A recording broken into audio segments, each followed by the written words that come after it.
Kalau dalam memahami masalah isbal, ya, masalah hukum-hukum dalil syar'i, lebih cenderung ulama mengatakan memahami dalil itu secara global dulu. Ada namanya am, umum, ada namanya khas, khusus. 3 golongan yang paling berat siksaannya hari kiamat, gitu kan? Yang pertama adalah musbil, orang yang tertutup mata kakinya bagi laki-laki. Yang kedua, orang tua yang berzina.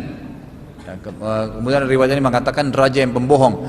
Kemudian yang ketiga adalah pedagang yang bersumpah palsu untuk melakukan dagangannya, bersumpah bohong atas nama Allah.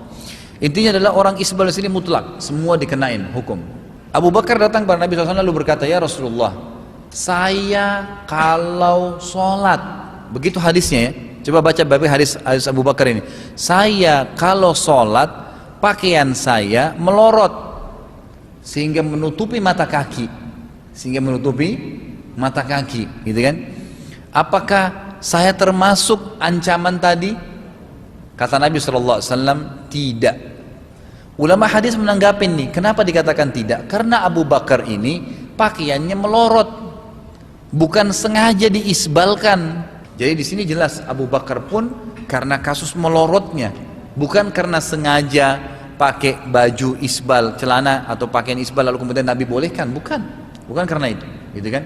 Kalau kasus masalah hadis yang menjelaskan, ada hadis lain yang mengatakan siapa yang menarik bajunya, memanjangkan pakaiannya sampai mata kaki karena sombong, gitu kan? Maka tidak akan mencium bau surga. Kasusnya ini adalah kasus yang lain.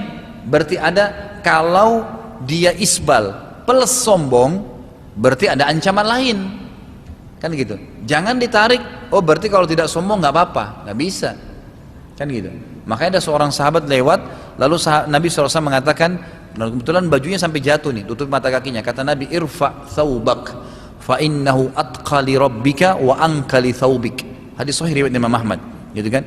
Angkatlah bajumu dari mata kakimu itu, karena itu lebih bertakwa pada Tuhanmu. Kasusnya ini karena bertakwa sama Allah. Allah yang perintahin, Allah yang larang kita lakukan, gitu kan? Dan itu lebih suci bagi bajumu, lebih suci bagi bajumu. Allahu a'lam. Ada 3 golongan. La yanzurullahu ilaihim, tidak akan dipandang Allah. Wala yukallimuhum, tidak akan diajak bicara oleh Allah nanti di akhirat. Walahum azabun alim, mereka akan diazab dengan azab yang sangat menyakitkan. Siapa itu? Al-musbil, orang yang memanjangkan kaki celana, memanjangkan jubah, memanjangkan kain. Kalau dia pakai sarung tertutup mata kakinya, kalau dia pakai celana tertutup mata kakinya. Laki-laki, perempuan tak masuk. Ma asfalal ka'baini finnar, yang di bawah mata kaki tempatnya neraka. Satu hadis. Lalu satu hadis ini dijadikan sebagian orang sebagai dalil untuk memasukkan orang dalam neraka. Siapa yang celananya dalam mata kaki masuk neraka. Padahal ada hadis lain mengatakan la yanzurullah, Allah tidak memandang. Mana Allah tak memandang? Allah tidak merahmati orang yang kaki celananya menutup mata kaki. Man jarra thawbahu, kalau kaki celananya itu menutup mata kaki, khuyala, karena sombong. Dalam hadis lain batara, karena sombong.